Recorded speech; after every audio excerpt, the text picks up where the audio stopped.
শহরের এক বস্তিতে মানুষের ভিড়ের মাঝেই থাকে ছোট বানরছানা চিকু আর তার অসুস্থ মা।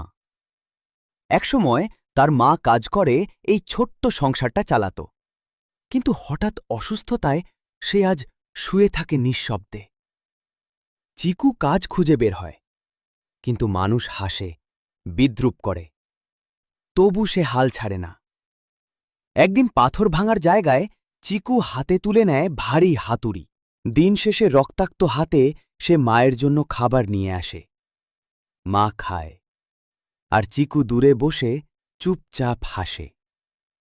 কিন্তু একদিন হাতুড়ির আঘাতে চিকুর হাত রক্তে ভেসে যায়। মানুষেরা তাকে হাসপাতালে নিয়ে যায়।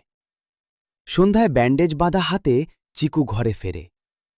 মা তাকিয়ে থাকে, আর হঠাৎ কান্নায় ভেঙে পড়ে। চিকুও মায়ের বুকে